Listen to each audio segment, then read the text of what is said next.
या देवी सर्वभूतेषु मातारूपेण संस्थिता नमः तस्यै नमः तस्यै नमः तस्यै नमो नमः। दोस्तों આપણે આવી ગયા છે માં વિશ્વંભરી તીર્થધામ। ગામ છે રાબડા અને જિલ્લો છે વલસાડ।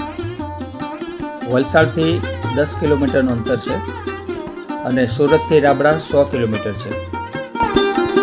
दोस्तों અહીંયાથી આ મંદિરમાં જવાની એન્ટ્રી છે અને એમાં જોવાલાયક માં વિશ્વંભરી માતાની રથમાં બિરાજમાન ભવ્ય મૂર્તિ છે। પાઠશાળા, ગૌશાળા, હિમાલય, શિવદર્શન, ગોકુળધામ, વૈકુંઠધામ અને પંચવટી રામકુટીર વગેરે બહુ સરસ, ખૂબ જ જોવાલાયક, મજા આવે એવી જગ્યા છે। અંદર માતાજીના સમક્ષ વિડીયો શૂટિંગની મનાઈ હોવાથી હું તમને બહારનું આખું દ્રશ્ય બતાવીશ, પણ ખૂબ સુંદર અને ભવ્ય વિશાળ જગ્યામાં અલૌકિક મંદિર બનાવેલું છે। દોસ્તો આ તીર્થધામ બનાવવા પાછળ બહુ એક મોટો હવે ઇતિહાસ છે। રાબડા ગામમાં જન્મેલા કિસાન શ્રી વિઠ્ઠલભાઈ એ માતા નંદની ભક્ત હતા અને વૈદિક પરંપરા અનુસાર જીવન જીવતા એક દિવસ એમને સાક્ષાત માતાજી સાથે વાત લગભગ 45 મિનિટ સુધી વાત થઈ। માતાજીએ દર્શન આપ્યા અને અહીંયા લોક કલ્યાણ નિમિત્તે દિવ્ય સંદેશ આપીને હવે મંદિરની સ્થાપના કરવાનું કહેવામાં આવ્યું અને એવું કહેવાય છે કે આ આખા મંદિર ભવ્ય વિશાળ જગ્યા છે અને એટલું બધું સુંદર બનાવ્યું છે અને એ જગ્યા ફક્ત 90 દિવસમાં જ સ્વર્ગ જેવું મંદિર એમણે બનાવ્યું છે। ખરેખર ખૂબ સરસ જગ્યા છે દોસ્તો। અને માતાએ દિવ્ય સંદેશો પણ આપ્યો છે કે અંધશ્રદ્ધા છોડો, ઘરને જ મંદિર બનાવો, સત્ય, ધર્મ, કર્મની સ્થાપના અને સનાતન વૈદિક પરંપરાને અનુસરો। આવા ભવ્ય સંદેશા સાથે શ્રી મહાપાત્રજીને આ જગ્યામાં ખરેખર એકવાર આવવું જોઈએ। આમ તો મૂળ નામ વિઠ્ઠલભાઈ, જાતના કિસાન, પરંતુ માતાએ દર્શન આપ્યા પછી એમનું નામ મહાપાત્ર પાડ્યું છે, એટલે અહીંયા ગુરુજીનું નામ મહાપાત્ર તરીકે ઓળખાય છે અને બહુ દિવ્ય સંદેશાઓ અહીંયા દરેક જગ્યાએ લખેલા છે અને બહુ વિશાળ જગ્યા, ખૂબ જ મોટી અને બહુ સરસ મંદિર બનાવ્યું છે। એકવાર દોસ્તો આવવા જેવું છે, તમારે 1-2 કલાક ક્યાં નીકળી જશે ખબર જ નહીં પડે અને અલૌકિક ધામ છે। શ્રી વિશ્વંભરી માતા હાજરા હાજર અહીંયા પ્રગટ થયા છે એવી આ પવિત્ર જગ્યા છે। એકવાર અચૂક દર્શન કરવા જેવું છે।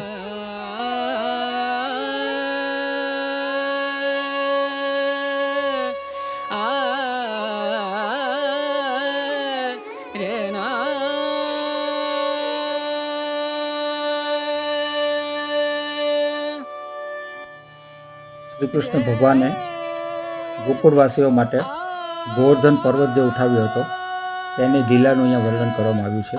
આ જગ્યાનું નામ છે ગોકુળધામ, ખૂબ જ સુંદર છે।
આયુર્વેદિક પદ્ધતિથી બનાવેલી અનેક પ્રકારની વસ્તુઓ અહીંયા આ વિધાતા નામના સ્ટોર્સમાં મળે છે.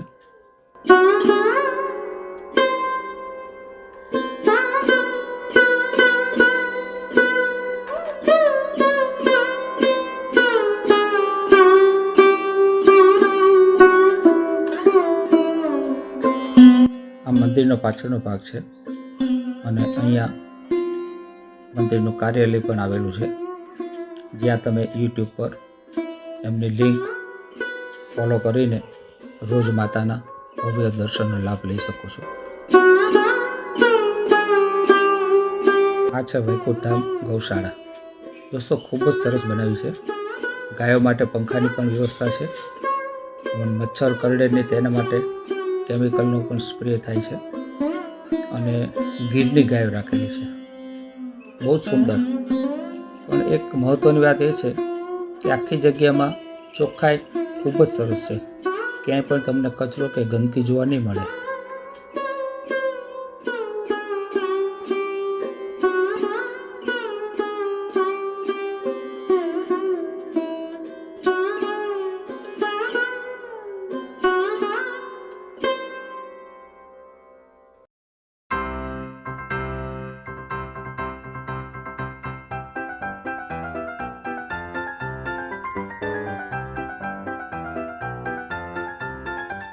અને અહીંયાથી આગળ જતાં લેફ્ટ સાઈડ પર પંચવટી રામકુટીર બનાવેલી છે.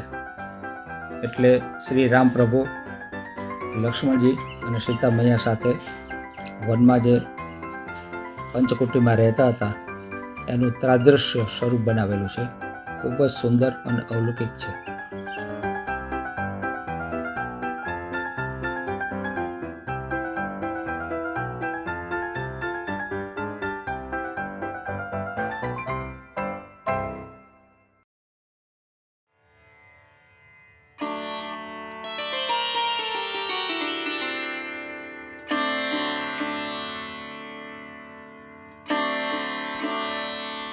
બોલ શિયાવર રામચંદ્ર કી જય.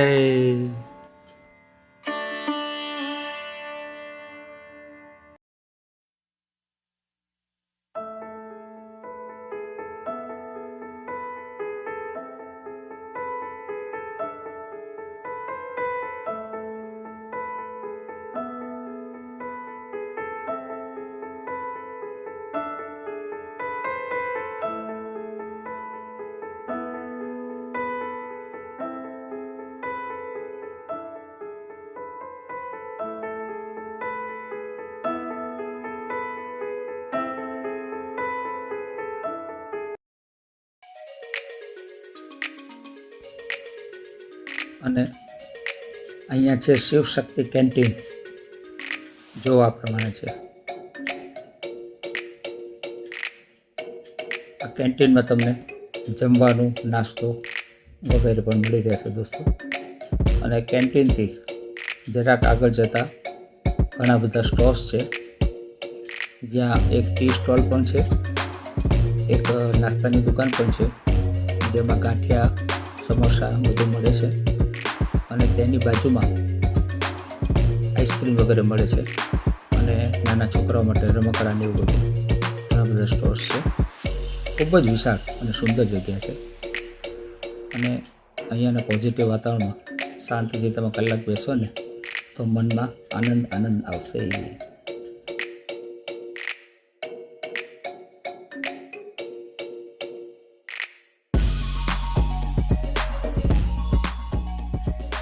દોસ્તો, વિડીયો ગમે તો લાઈક, કોમેન્ટ, શેર અને સબસ્ક્રાઈબ જરૂર કરજો.